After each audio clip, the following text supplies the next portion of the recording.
Abaana okuli Fahadi Lutaya ow'emyaka 9, Semwanga Shawali ow'emyaka 4, Habibu Kizayiga ow'emyaka 5 be bafiiridde mu muliro mu kiro ekikeesezza olwaleero.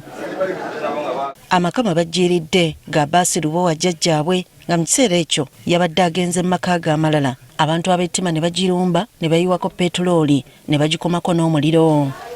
Kigambibwa nti ono basoose kumukubira ssimu kumuyita nti muzzukulu wa Tabuse amuleetera eddagala mu katawuni k'e Lugali olwafulumye abateeberezebwa okuba ab'ettima ne bayiira ennyumba amafuta ne bagyokya. Mu nnyumba eno mwabaddemu abaana 9, 6 ku bo baasimattuse era Nakamoga Lukiya ebyabaddewo abinyumya nga lutabaalo.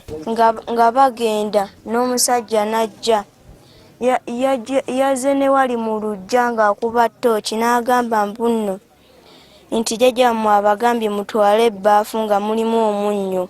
N'agamba n'ogamba nti mugiwe Shanta y'aba agitwala.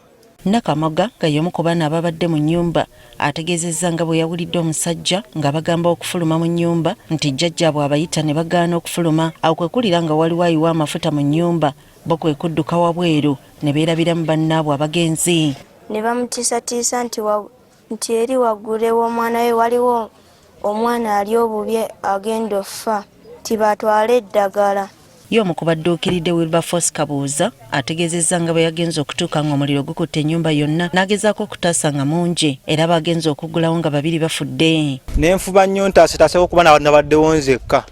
N'emmenyawo taapu n'enjiwayo amazzi naye nga omuliro gwo mungi nga sisobola kukola ki? Nga sisobola kutaasa olw'omuliro omungi. Kati nabadde ndi mu kwetoola bwe nti kuba akadduka ng'alina ttooki yadde yakannyo.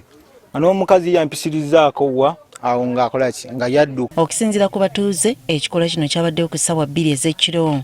Abakulu mu gavumenti eya Buganda n'eya Museveni balina otudduukirira. Kuba omuntu ng'omuntu tosobola kukyebeera. Kisaana kulabako n'otuuka mu nju. Temuli kyawonyeemu yadde. Naye twalemereddwa era okugyayo abaana omwana omu era yafiiridde munda n'akola ki? N'asiririramu. Kyokka abangu bajjayo omwana omu ne bamufulumya mangu ebweru, naye omwana oyo yalabika ye yafudde kiziiro. Ye nannyini maka Baasi Lubowa asabye gavumenti emuyamba azuule omuntu eyassa bazzukulu be n'okwokya amaka ge. Beenoonyereze ennyo okuzuula omuntu oyo kubanga nange simumanyi, simutegeera era simulabangako. Ssentebe wa Lugali Ayubu Mpindi Kigozi avumiridde abantu abakoze ettima lino n'asaba ab'obuyinza bakole ekisoboka bavunaanibwe. Kuba mukadda tuwangadde naye ebbanga erisinga kumpi ffenna yatuleze.